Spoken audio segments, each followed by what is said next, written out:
in 1985, which of course this was after Anna was diagnosed, and they weren't the best of times here as they were dealing with some of that stuff. George came down the hill, and as he's walking down the hill, Harlan sees him, and Harlan says something to the effect of, "Oh, what, Georgie!" That's what he said. He said, "Georgie," because that's what he called him.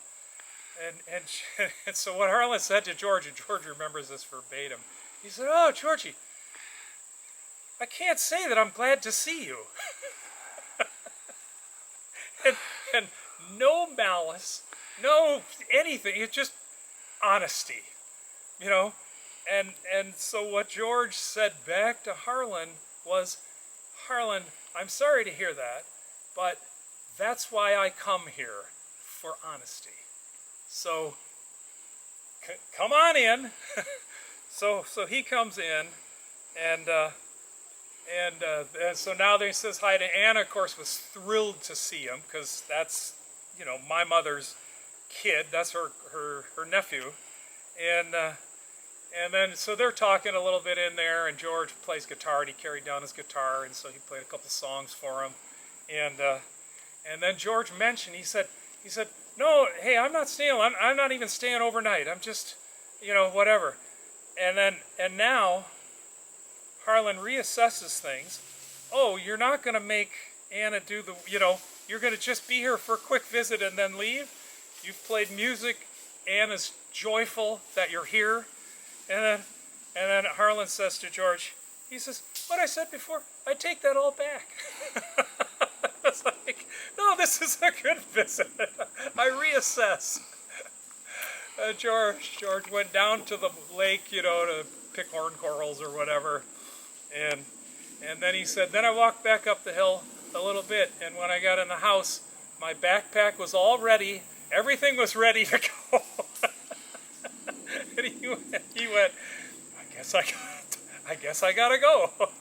Walk back up the hill. But anyway, that's just Harlan. He just told you what was what, and like George said, that was that.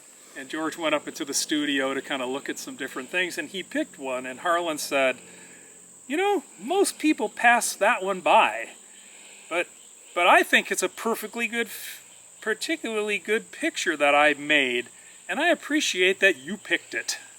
So that was that was George felt really good about that. It was, of course, a beautiful picture. Well, Harlan really thought a lot of times people were picking up the paintings that weren't as interesting because they were more acceptable, like a pretty picture, and not something that was more stylistically interesting or maybe even content and he liked.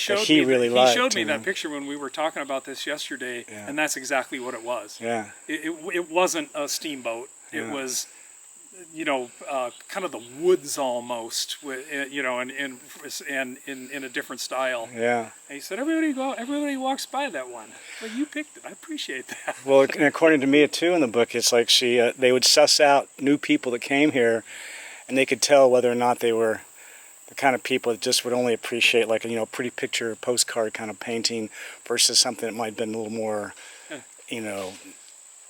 interesting, edgy, artistically stylized, and that would determine which room he brought them into, or which doors he would open up to show them. I think that's right, definitely. And then so those were George stories, but I have to tell my best story. Oh, please. Which was the last time I came to visit them. Would have been in the 80s. I probably had just had my kids, and I was taking a break from that, and so I'm at the house visiting there. I had written, so they knew I was coming and I was expected, which is always a nice thing. They knew what day I was going to get here. Parked at the top of the hill, and then the second day I was here or something like that, a bunch of boats, pleasure type boats, cabin cruisery kind of things, pulled up into the into Payne Hollow on the water, and so Harlan went down and greeted them, and they all had to traipse up the hill and look at look at everything and talk to Harlan. I don't really know how well he knew them, but what struck me, Joe, was why Harlan was gracious to everyone. They were gracious to everyone, whenever they could possibly be. Was that they appreciated the river. They had their boats on the Ohio, and that was what they did. And of course, Harlan is just connected to the river, so he always that put them in a higher level right there, because they were people who enjoyed the Ohio and knew the Ohio, and so they just came for a short visit. Then they all trucked back down to their boats, and that's where they were going to sleep in the hollow here, out in the little bay, and I think I mentioned to Harlan that, hey, one of the people said that, oh, they didn't have any tomatoes, okay? And so as soon as I said that, Harlan pops right up. He says, we'll go bring them some tomatoes. So out he goes to the garden. He picks a bunch of tomatoes, puts them in a couple of bags, and down we go to deliver some tomatoes to these river people. And so now I'm rowing the John boat, and Harlan's in the front of the John boat with the bag of tomatoes, and we come rowing up, and the people on the boats were like, oh my gosh, Harlan's come down to visit us. It was a big deal to them. They were just excited. And then Harlan says, I got some tomatoes for you. Now they're over the moon, right? And then here's where it got interesting. was Harlan wants to give these tomatoes to these folks, and the owner of the boat wants to pay for the tomatoes. Well, that didn't go well with Harlan.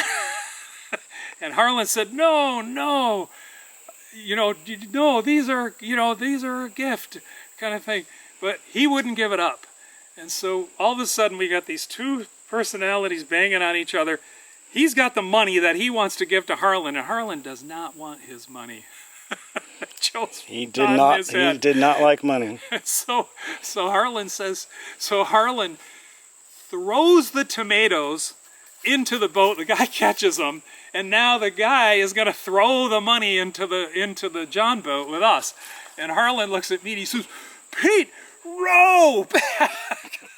Make a run for it! And I'm sitting there just going, okay, this is bizarre. But the moral of that one to me was the love that Harlan had of the river, of the Ohio, and how if you were a river person, and even maybe not, a shanty boat captain, you had a pleasure boat or whatever, but if you love the river, you were good with him. But don't give him any money. So that one's mine, Joe. Yeah, that sound. I mean, he really appreciated the tugboat captains that would honk as they went by. Some would play music as they went by, apparently. Oh yeah, they all knew him, right? Yeah, and you're right. And as as David says over and over, it's like it really is. He was a man of the river, and everything about him was the river, including Payne Hollow. Right. It couldn't have been anywhere else but on the river. No, that's right.